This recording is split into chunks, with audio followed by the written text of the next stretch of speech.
നമസ്കാരം. മലയാളി വാർത്തയിലേക്ക് സ്വാഗതം. യുദ്ധം മഹായുദ്ധത്തിലേക്കെന്ന് വ്യക്തമാക്കുകയാണോ നെതന്യാഹുവെന്ന് ഭയപ്പെട്ട് ഖത്തറും ഇറാനും. അർദ്ധരാത്രി കഴിഞ്ഞപ്പോൾ തെക്കൻ ലബനനിലുടനീളം ഒരേ സമയം 7 വ്യോമാക്രമണങ്ങളാണ് ഇസ്രയേൽ നടത്തിയത്. അതും കൃത്യമായി സ്പോട്ട് പ്ലാൻ ചെയ്താണ് കയറി അടിച്ചത്. ഹിസ്ബുള്ളയുടെ ആയുധപ്പുരകളും സൈനിക കേന്ദ്രങ്ങളും കൃത്യമായി മനസ്സിലാക്കി അവിടെ തന്നെ ആക്രമണം നടത്തി. ഇതോടെ ഹിസ്ബുള്ള തലവൻ നടുങ്ങി വിറച്ചു. ലബനനിൽ മൊസാദ് ചാരന്മാർ ഇറങ്ങിയോ എന്നാണ് ഹസൻ നസറുള്ള ഭയപ്പെടുന്നത്. ലബനൻ ഇസ്രയേലിലേക്ക് നടത്തിയ ആക്രമണങ്ങൾ കൃത്യമായ ലക്ഷ്യം വെച്ചായിരുന്നില്ല. ജൂതരാഷ്ട്രത്തെ ഭയപ്പെടുത്താൻ റോക്കറ്റ് ആക്രമണം നടത്തി എന്നതേ ഉള്ളൂ. എന്നാൽ ഹിസ്ബുള്ളയുടെ ആയുധ സൈനിക കരുത്ത് തകർക്കാൻ ആ കേന്ദ്രങ്ങളിലേക്കാണ് ഇസ്രയേൽ കൃത്യമായി ആക്രമിക്കുന്നത്. ലബനനിൽ കയറി ആരൊക്കെയോ ഇസ്രയേലിലേക്ക് വിവരങ്ങൾ കൈമാറുന്നുവെന്ന ആശങ്കയിലാണ് ഹിസ്ബുള്ള. ഇസ്രയേലിന്റെ ഗോലാൻ കുന്നുകളിലേക്ക് ആക്രമണം നടത്തി ഹിസ്ബുള്ള വെല്ലുവിളി നടത്തിയതിനുള്ള തിരിച്ചടിയാണ് കഴിഞ്ഞ രാത്രിയിൽ ലബനൻ നിന്ന് കത്തിയത്. ഒറ്റ രാത്രി കൊണ്ട് ലബനൻ പട്ടണങ്ങളിലും ഗ്രാമങ്ങളിലും ഇസ്രയേൽ വ്യോമാക്രമണം നടത്തുകയായിരുന്നു. അതും ഹിസ്ബുള്ള സംഘം കഴിയുന്ന പട്ടണങ്ങൾ തെരഞ്ഞു പിടിച്ച് ആക്രമിച്ചു. ഇതോടെ അറബ് രാജ്യങ്ങൾ അപകടം മണത്തു കഴിഞ്ഞു.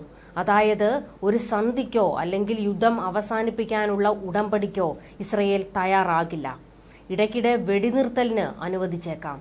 എന്നാൽ യുദ്ധം അവസാനിപ്പിക്കാൻ ഇസ്രയേൽ നീക്കം നടത്തില്ല എന്നത് ഇതോടെ വ്യക്തമാകുകയാണ്.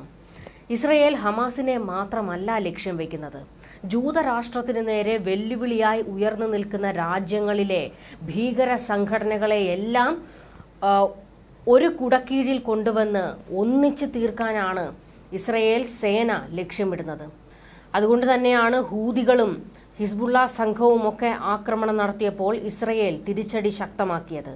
ഇപ്പോൾ ലബനൻ വളഞ്ഞാക്രമണം നടത്താനാണ് ഇസ്രയേൽ തീരുമാനമെടുത്തിരിക്കുന്നത്. Lebanon national news agency report പ്രകാരം ബാൽബെഗ് ഹെർമൽ ഗവർണറേറ്റിലെ ബാൽബെഗ് ഡിസ്ട്രിക്റ്റിലാണ് ഏറ്റവും പുതിയ ആക്രമണം ഉണ്ടായത്. പുലർച്ചെ 2 മിസൈലുകളാണ് തരായ പട്ടണത്തിന്റെ പ്രാന്തപ്രദേശത്ത് ഹിസ്ബുള്ള നേതാവിന്റെ വീട്ടിലേക്ക് തൊടുത്തത്. അബ്ബാസിയ, ടയർ ദേബ, ടൂറ എന്നീ പട്ടണങ്ങളുടെ പ്രാന്തപ്രദേശങ്ങളിലാണ് മുൻപ് ആക്രമണങ്ങൾ ഉണ്ടായത്. ഒരു തുറസായ പ്രദേശം ലക്ഷ്യമിട്ടായിരുന്നു ഇത്. ബുർജൽ ഷെമാലി പട്ടണത്തിലെ ഒരു വീട്ടിൽ റെയ്ഡ് നടത്തുകയും ചെയ്തു. തയർ ഹർഫ പട്ടണത്തിലും റെയ്ഡ് നടന്നു. കഴിഞ്ഞ ഒക്ടോബറിൽ ഇസ്രയേൽ ഹിസ്ബുള്ള ക്രോസ് ബോർഡർ ആക്രമണം രൂക്ഷമായതിനു ശേഷം ശനിയാഴ്ച 12 പേരുടെ മരണത്തിനിടയാക്കിയ ഡ്രൂസ് പട്ടണമായ മജ്ദൽ ഷാംസിന് നേരെയുള്ള ആക്രമണമാണ് ഇസ്രയേൽ അധിനിവേശ ഗോലാൻ കുന്നുകളിലെ ഏറ്റവും മാരകമായ ആക്രമണം. ഏറ്റവും പുതിയ ആക്രമണത്തിൽ ഒക്ടോബറിന് ശേഷം 21 സൈനികരെങ്കിലും ഉൾപ്പെടെ 44 പേർ കൊല്ലപ്പെട്ടിരുന്നു. Armed conflict location and event data project പ്രകാരം ജൂൺ വരെ ലബനനിൽ 543 പേർ ഇസ്രയേലി ആക്രമണത്തിൽ കൊല്ലപ്പെട്ടിട്ടുണ്ട്.